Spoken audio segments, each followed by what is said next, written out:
Assalamualaikum warahmatullahi wabarakatuh, Sobat Rini Channel Education. Semoga semakin hari semakin bersemangat untuk beredukasi. Video kita kali ini akan membahas prinsip-prinsip kunci proyek penguatan profil pelajar Pancasila. Ikuti videonya sampai selesai, jangan di skip untuk informasi selengkapnya.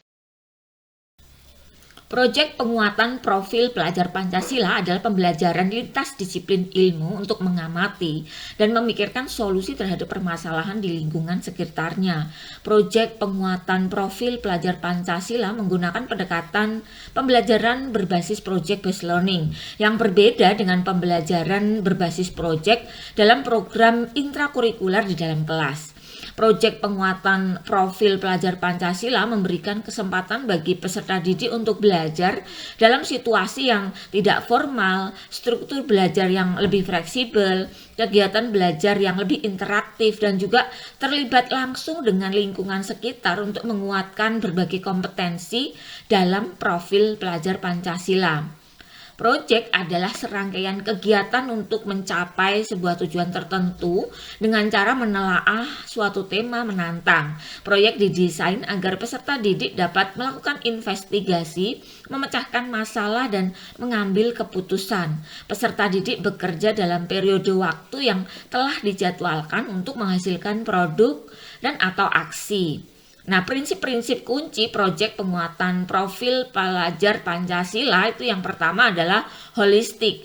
Holistik bermakna memandang sesuatu secara utuh dan menyeluruh, tidak parsial atau terpisah-pisah. Dalam konteks perancangan proyek penguatan profil pelajar Pancasila, kerangka berpikir holistik mendorong kita untuk menelaah sebuah tema secara utuh dan melihat keterhubungan dari berbagai hal untuk memahami sebuah isu secara mendalam.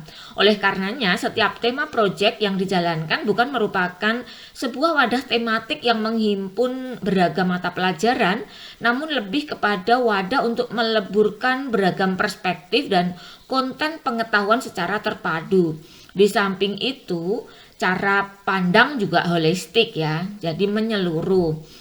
Nah, mendorong kita untuk dapat melihat koneksi yang bermakna antar komponen dalam pelaksanaan proyek. Seperti misalnya, nih ya, peserta didik, pendidik, satuan pendidikan, masyarakat, dan realitas kehidupan sehari-hari.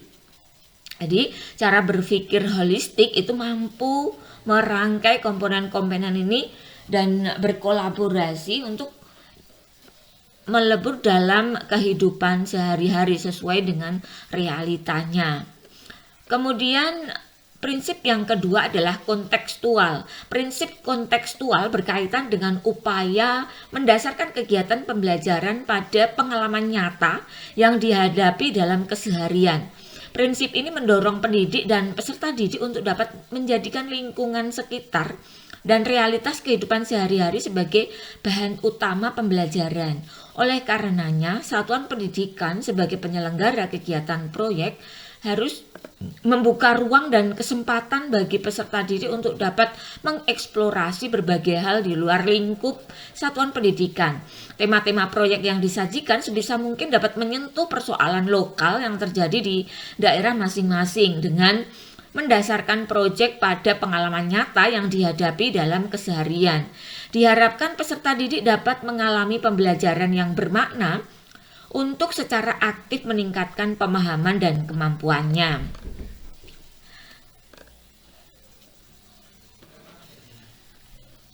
Ketiga adalah berpusat pada murid.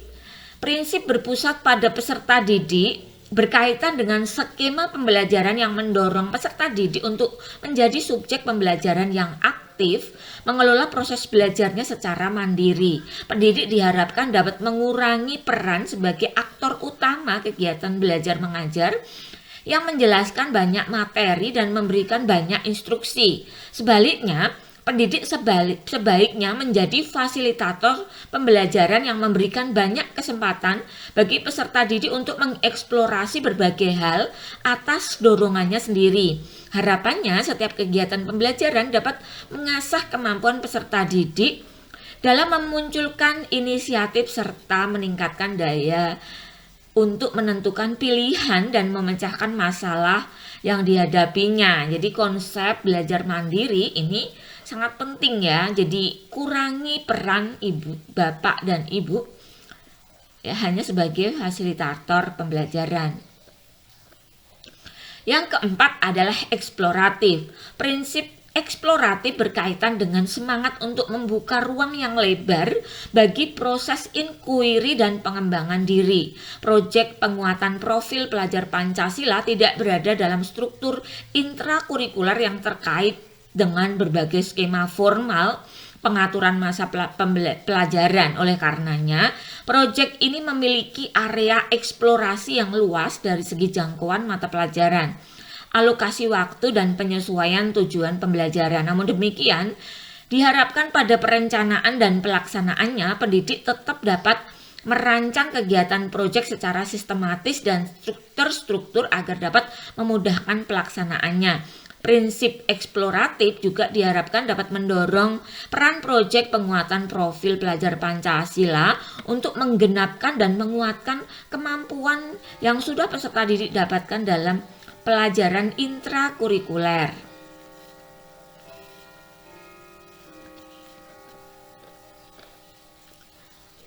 Nah, demikian ya Bapak dan Ibu.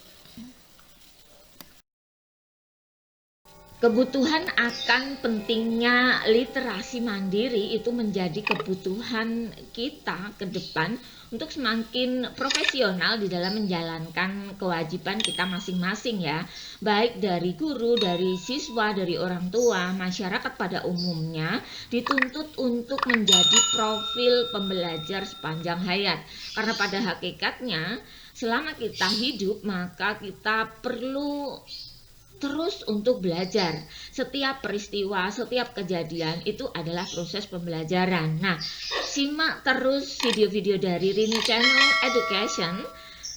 Jangan lupa dukung Rini Channel Education dengan cara mensubscribe bagi yang belum subscribe ya, agar Rini Channel Education semakin hari semakin bersemangat untuk memunculkan video-video baru yang tentunya menarik untuk kita simak bersama ya. Juga nilai edukasinya semakin kita rasakan ya. Semangat berbagi, semangat belajar, semangat berbagi. Demikian ya, terima kasih untuk selalu setia menonton Rini Channel Education ya. Assalamualaikum warahmatullahi wabarakatuh.